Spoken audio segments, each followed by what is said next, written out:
Okay guys, so if you are new to the channel, make sure you hit that like, share, and subscribe. Today we're going to jump into a backpack review. Now, when you think bushcraft backpacks, I don't think there is a more legendary and more iconic backpack than the Hidden Woodsman Forest Rucksack. I'm going to tell you why this is one of my absolute favorite backpacks, but I'm also going to tell you what this pack is not good for, and also why there is some stuff about this pack that kind of sucks. All right, so this pack, as you guys can see here, is a very thick, I want to say it's a 1000D nylon bag. This is the thicker one. This is the older model. I don't know if they make this one anymore. One thing I love about it is the buckles. Oh my gosh, look at these buckles. Listen to it. Oh man, yeah. Good sounding buckles. I love it. So what is great about this pack? I mean, this is just a bushcraft design pack. This pack is really designed after an old world kind of German mountaineering pack. So that's going to come into play on what about this pack is not the best and who it's not for and who it is for. First of all, what I love about this pack is it has this awesome little pocket here for you to store your hatchet or a small axe. Look at that. We'll talk about this axe in another video. But yeah, you have this nice little pass-through pocket to hold your axe. It has very generous water bottles. You can put 2 regular water bottles in here. I just have this packed out just so you can see it. I'm not using it this time of the year, but it'll hold 2 regular, like small Nestle water bottles in each side, or a big fat Nalgene water bottle. And when you also look in here, what I do like about it is it has a plastic sheet frame in here that will help hold the shape of the pack. Very generous. You can stay overnight in this pack. It has tons of stuff for that. The other awesome thing about the pack is it has this little pocket up here.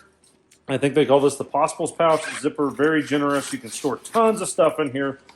Absolutely awesome. Draw cord. Just a very simple, standard heritage backpack. Very thick. I've had this pack for quite a few years. Very well done. Very nice box stitching.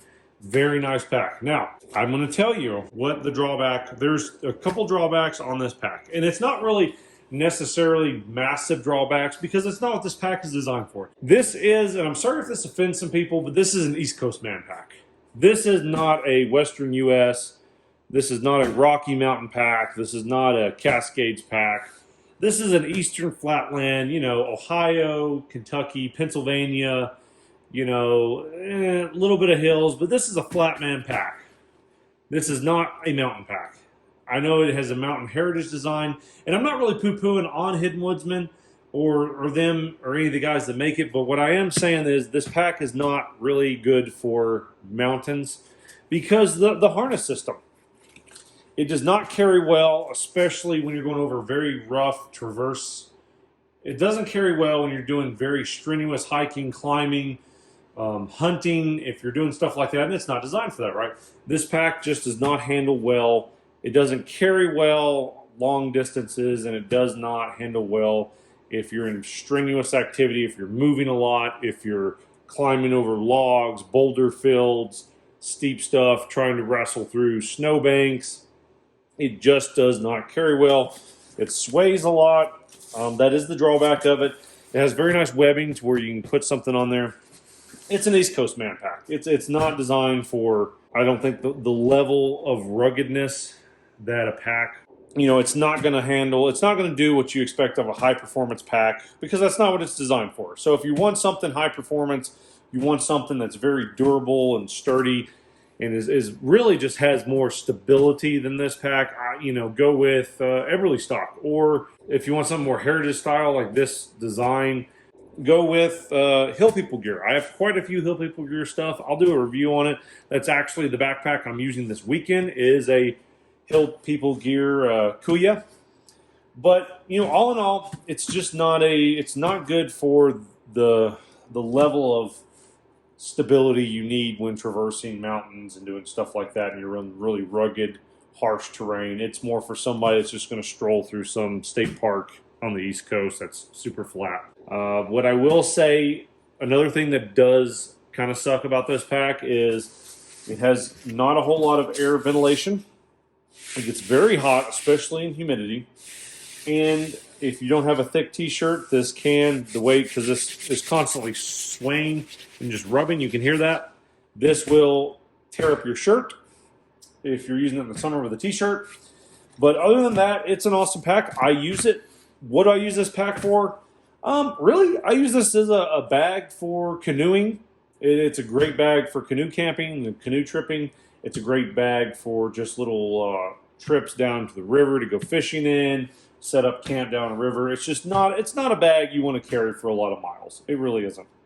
But it is a phenomenal bag, and I would recommend you get one.